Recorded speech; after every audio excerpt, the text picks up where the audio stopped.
catch you again. Watch your death.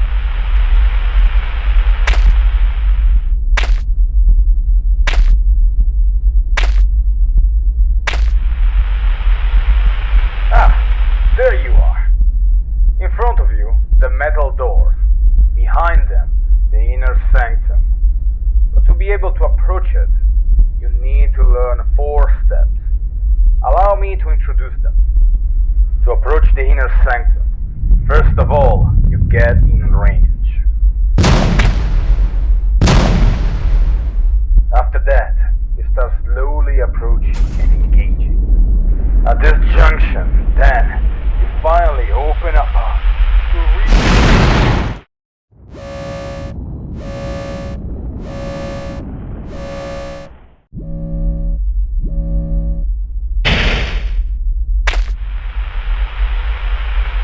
You actually managed to survive.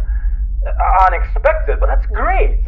Let's immediately talk about Hisoutensoku's pressure and all the components around it. And all of...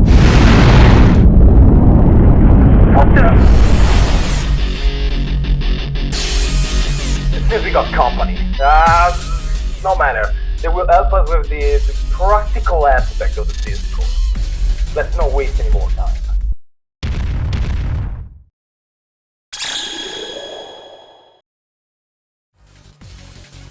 Before we can properly talk about pressure, we have to understand how pressure works in general in more traditional fighting games, and how it's constructing those games.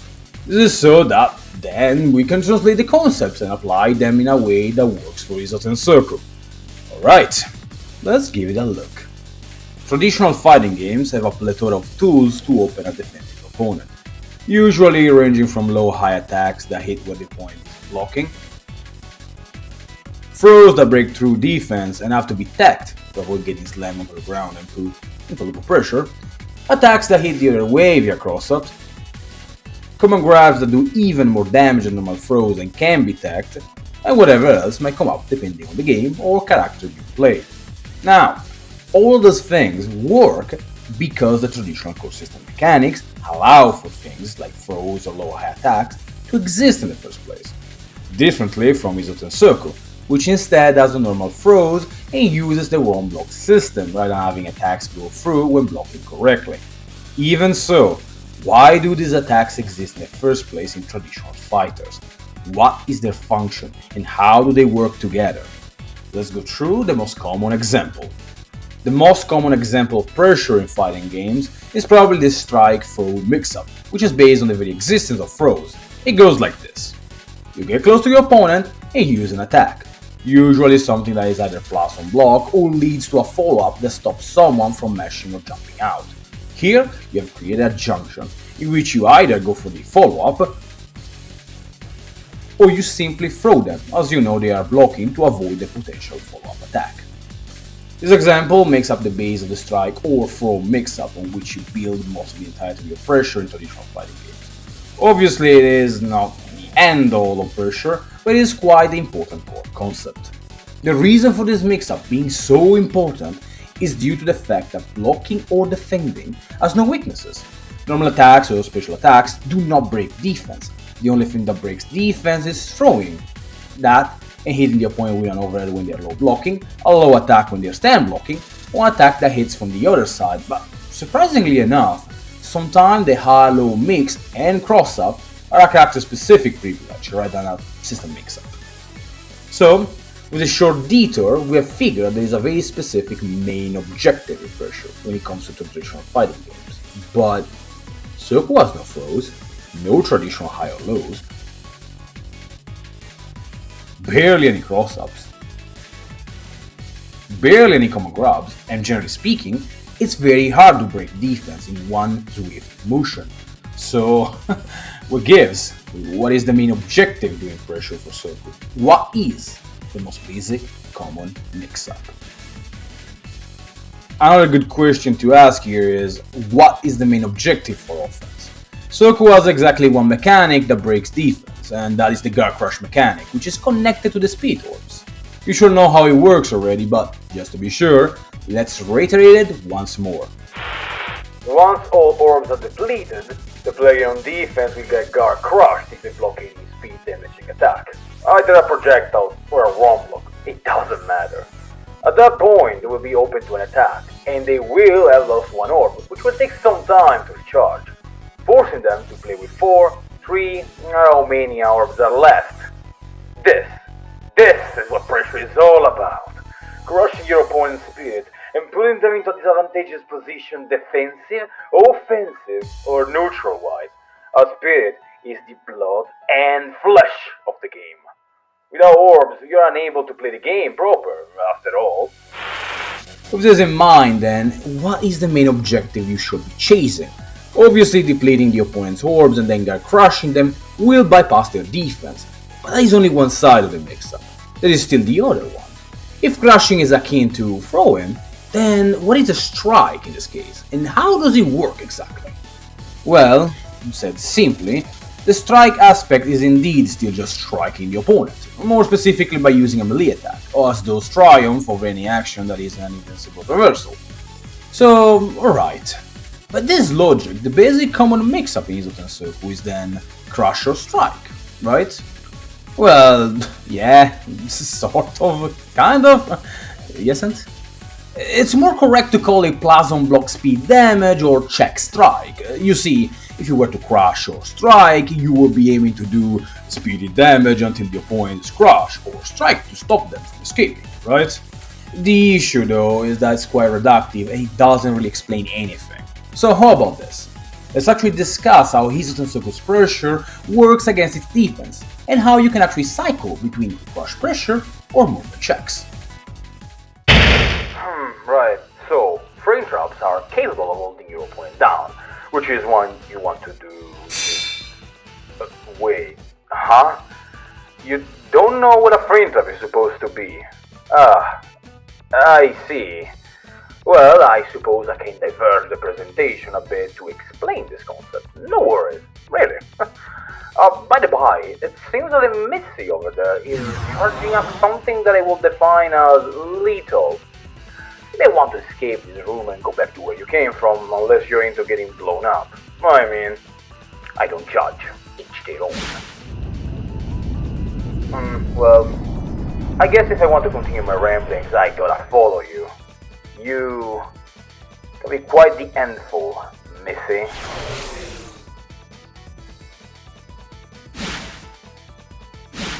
Woo! Alright, so where was I again? Right, frame traps. Right, yeah. So basically, as I was trying to say,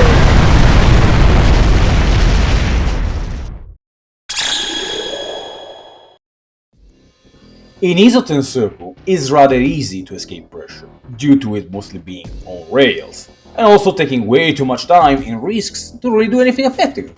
But why? Simply put, being able to damage all 5 orbs and crush the opponent requires a balancing act where you manage quick and steady speed damage, while at the same time keeping your opponent stuck in either plasma block pressure or scary frame trap scenarios that they don't want to gamble on, but also give you just enough space to continue your pressure. In more layman terms, it goes like this. The existence of guard crushes creates fear of getting crushed. Fear creates reaction, meshing, jumping, acting out. Meshing, reacting, jumping, etc. creates an opportunity to punish. This will be frame traps. Then it all goes back to square one, trying to guard crush the opponent, and the cycle starts anew. With this in mind, then, the defender's job is to simply escape from the guard crush attempt by committing to an action, while the attacker's job is to keep the defender's movement in check while slowly chipping the speed away.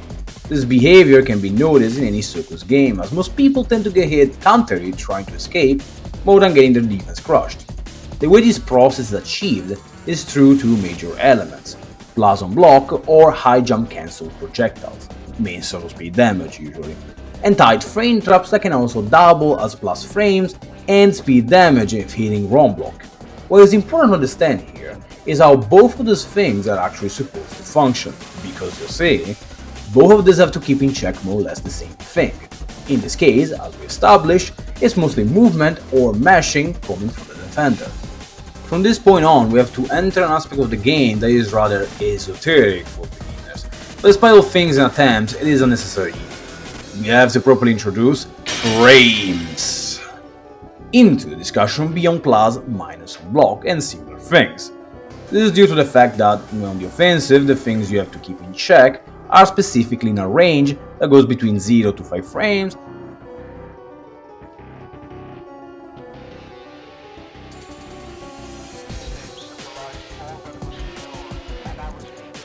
and 0 to 10 frames.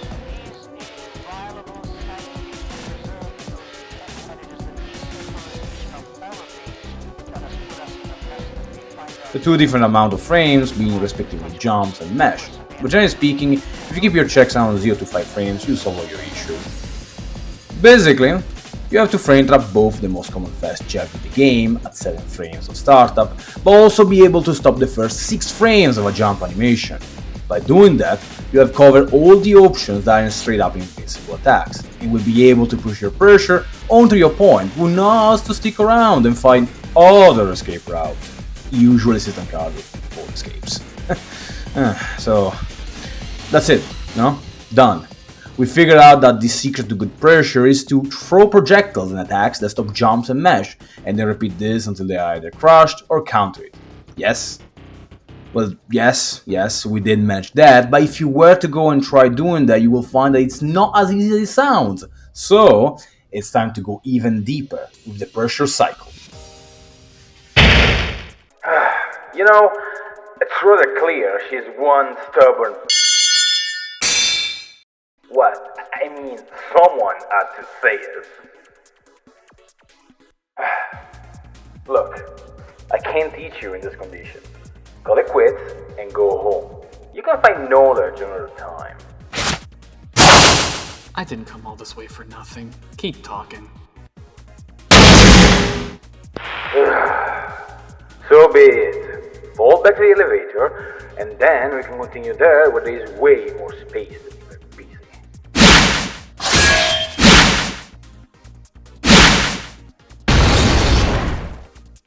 Whew. So, did you know there's a method to the madness?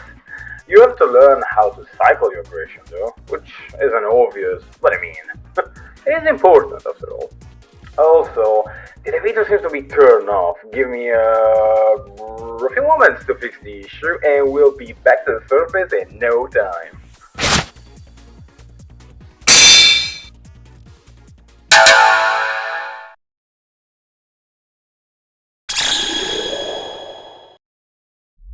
Alright. An element that is extremely important to keep in mind is that your three main attacks, melee, B, and C bullets, are vital to make your pressure as scary and hard to decipher as possible. This means creating mix-ups with them that keep your opponent not only guessing your next move, but also open up paths to further pressure them while trying to crush them. I know this was already established, but it's good to keep in mind. Now, a common mistake in pressure is to utilize a 1-2-3 sequence. Starting with a dagger A, goes into a command normal, goes into a B or C bullet, goes into a skill, then high jump cancel, or simply ending the sequence. Let me try to underline the issue a bit better. The 1-2-3 sequence creates an extremely linear scenario that fails to capitalize on the strength of the options you have at your disposal, and makes use of tools that are significantly more powerful when used separately and properly. That said, let's start from the top and observe these elements individually so that we can learn how to make proper use of them. Let's talk melee attacks. Melee attacks in Soku are some of the most important tools as they are able to stop movement and mashing, and due to this, they sit at the top of the ladder when it comes to strength and utility, as they are the only tool that forces the opponent to sit down. If misused, your opponent will find easy and reliable escape points in your pressure. Generally speaking, melee is your first attack, or the one in the sequence. Despite its simplicity, it can be used as a powerful pressure mix by itself, especially with the dial A function, which hides the best offense. If you were wondering, melee skills will also fall onto melee attacks to a degree. but those usually tend to be used more as a string ender or last minute mix than a common mix-up point like dial A. That said, for now, let's continue with projectile attacks. Projectiles are simple to understand in Pressure because they generally serve two purposes: to speed damage and or allow you to reset Pressure with enough plus frames to allow for a redash or refly jump in. You will need about 30 to 35 frames of advantage to fully reset Pressure for a jump in, if you're curious. If the projectiles do not have good enough plus frames to do anything major, then I hope they at least do solid speed damage, because otherwise using them for Pressure is going to be quite a problem. Foreshadowing is commonly used in essays too. In reality, the usage of projectiles in Pressure can and will be a bit more complicated than this, but there is a solid baseline from your core 50/50s. And speaking of forming 50/50s, let's talk about dial A and its function. Universally speaking, dial A comes in two main flavors: double repeated jab into a high,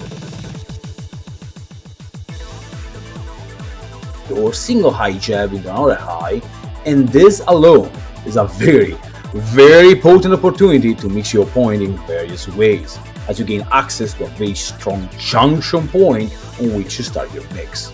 The 5AA repeated jab will go into a high, and the single heavy 5A high jab will also follow up into another high, and that is where you insert a different attack, like a low or a projectile that is plus on block, either by recovery or high jump cancel.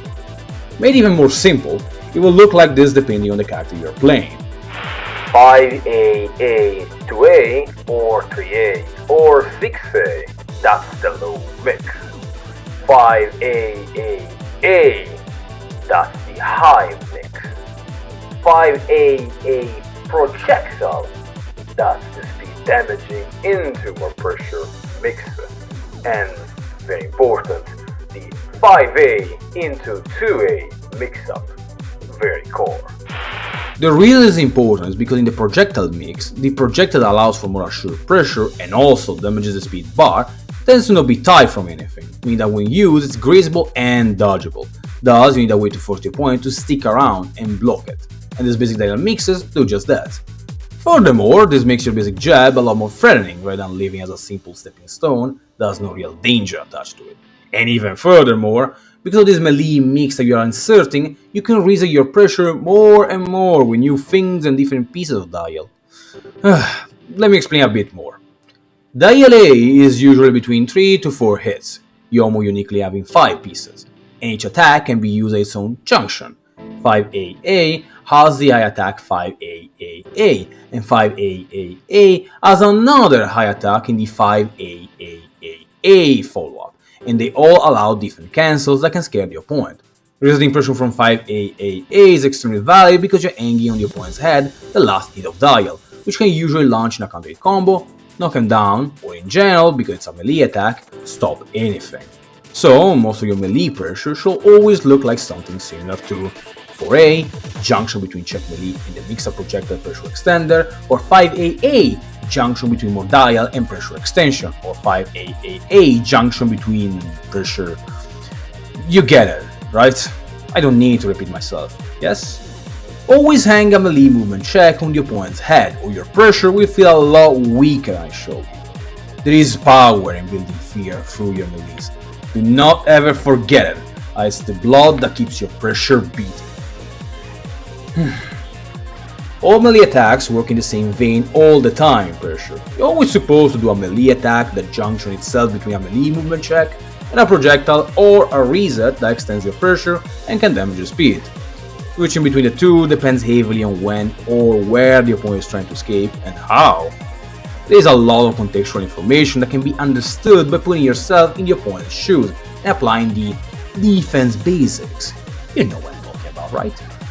Now, let's move on. We spend more than enough energy on this singular part. Actually, we haven't really discussed how to actually cycle your pressure and the general aspects that should be taken into consideration when trying to. So, let's discuss that.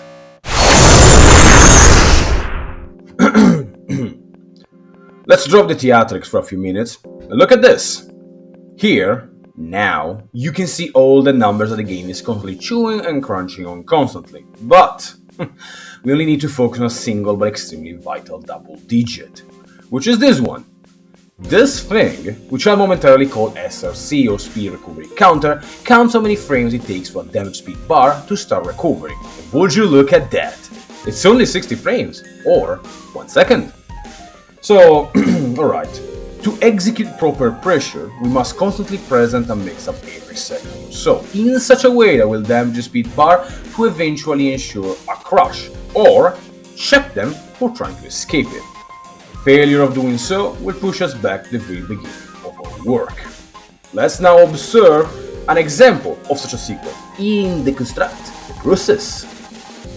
Alright, so this entire sequence contains constant speed damage and escape checks. Allow me to show you. First, 5AA6C. This could be instead 5AAA, which is delay gap 0 to 4 to actually be able to frame trap. Otherwise, that's tight. So this one will check the opponent's movement due to the fact that 5AA6C isn't tight, obviously.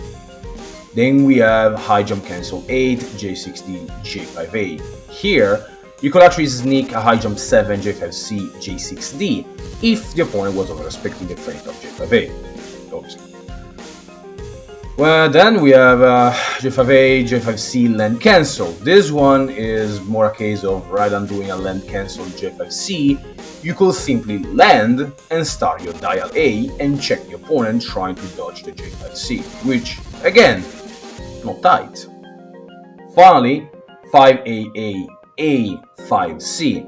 This could be 5AA 5C again, but we are doing 5AA delayed with the expectations that they are trying to run away from the 5AA 5C. Still, this could also simply evolve into 5AA full dial to check someone trying to run away from the 5C. So, as you can see, each and every piece here has a counter to the counter. That way you adapt the pressure based on how your opponent reacts to it. This is the entire point of this. This is the most important part. You need to observe how your opponent reacts and punish them accordingly by having a ready-made counter to their counter. It's simple, no? Let's see here. Right, so we have just two sequences here, right? So the Remu one is not that important. It is what you need to know. When you do 5B, you call frame trap your opponent by doing EAG6A. It's a 5 frame gap, meaning that fundamentally, if they try to do anything, you can check them with EAG6A. It's very tight to execute, but that's a thing. What else? Oh yeah, the 2B in the sequence, you can go into 5C if they over-respect the 6A. No more, no less. The Yomu one, it's just an example of how to abuse spellcast, pretty much. Not much to say here. Obviously 5AA and 1A can be delayed and cancel into 6A to check the opponent, but otherwise, yeah, just do an attack, do a spellcast, leaves you plus. Congrats, that's pressure. Now, I think we've seen all the necessary aspects to cycle your violence. Just one last particular example that we will fully dissect later. Here, check this out. Fascinating. I love that one. Well, we'll talk about this soon enough anyway. For now, I hope everything is clear, because if it's not, then we are in big troubles.